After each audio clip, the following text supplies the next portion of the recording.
সীমান্ত সুরক্ষার পাশাপাশি আমরা যে সমস্ত অপারেশন করি এর বাইরেও সামাজিক দায়বদ্ধতা থেকে আমরা এখন আমাদের যে ইলিগাল স্টোন এক্সট্রাকশন, বালু পাথর উত্তোলন অবৈধ, এই বিষয়গুলো আমরা নজর দিচ্ছি এবং প্রশাসনের সাথে আমরা কাজ করছি। আমরা অলরেডি সাদা পাথর, জাফলং, ওই জায়গাগুলোতে আমরা এগুলো আইডেন্টিফাই করে আবার রিস্টোরেশন করছি। এরকমই একটা অংশ আমাদের উৎমাছড়া, এটা কোম্পানিগঞ্জ উপজেলার উত্তর রনিখাই ইউনিয়নের অন্তর্গত। এই গ্রামটা মূলত আদর্শ গ্রাম নামে পরিচিত।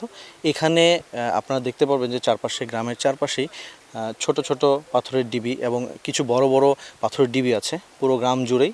এটা বিভিন্ন সময়, এটা আসলে 1-2 দিনের না, এটা বিভিন্ন সময়ে প্রায় 2-3-4 বছরের। এখানে পূর্বে যখন কোয়ারি ছিল তখন কোয়ারি নিষিদ্ধ হয়ে যাওয়ার পরেও কিন্তু অবৈধভাবে বিভিন্ন জায়গা থেকে এই পাথরগুলো উত্তোলন করে তারা গ্রামে, বাড়ির পাশে বিভিন্ন জায়গায় রেখেছে। এছাড়াও এখানে যে উৎমাছড়া আছে, যেটা এখন একটা পর্যটন স্পট হিসেবে একটা সম্ভাবনার দ্বার খুলতে পারে, অনেক পর্যটকই এখন এখানে আসে, বাট যেহেতু যাতায়াত ব্যবস্থা খুব খারাপ সেই জন্য হয়তো বা এটার প্রচারণা ওরকম পায়নি। ওখান থেকেও যে উৎমাছড়ার যে ছড়ার অংশটুকু, সেখান থেকেও কিন্তু আমরা দেখতে পাচ্ছি যে কিছু স্টোন ওখান থেকে আনা। তো পুরো গ্রাম জুড়েই এই স্টোনগুলো আছে। এরা বিভিন্ন সময়ে যারা স্বার্থান্বেষী মহল আছে তাদের মদদেই বিশেষ করে এখানে বিভিন্ন শ্রমিকরা এইগুলো স্টক করে রাখে বিভিন্ন সময়, এবং তারা একটা সুযোগ খোঁজে যে কীভাবে এই জিনিসগুলোকে তারা পাচার করবে। যখন পানি বৃদ্ধি পায় তখন পানিপথের মাধ্যমে তারা এটা নেওয়ার চেষ্টা করে।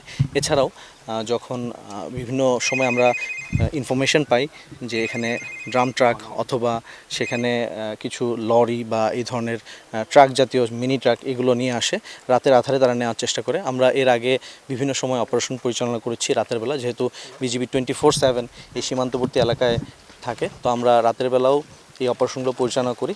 মূলত বিজিবির শক্ত অবস্থানের জন্যই এখানে এই যে গ্রামের মধ্যে যে স্টক করা যে পাথরগুলো আছে এগুলো তারা নিতে পারছে না। পাশাপাশি এগুলো আমরা উপজেলা প্রশাসনকেও জানিয়েছি। তো আজ আমরা এসেছি যে আমাদের নেতৃত্বে, এবং এই জায়গাগুলো তো একটা অ্যাসেসমেন্ট করা দরকার যে কী পরিমাণ আছে। তো আমরা যা দেখেছি আনুমানিক এখানে প্রায় 2 থেকে 3 লক্ষ ঘনফুট, যেটা আমরা সচক্ষে দেখেছি। হয়তো এটা একটা অ্যাসেসমেন্ট করে এটা হয়তো আরও বেশিও হতে পারে। এই পরিমাণ পাথর এখানে আছে। তো এগুলো সবই অবৈধ পাথর।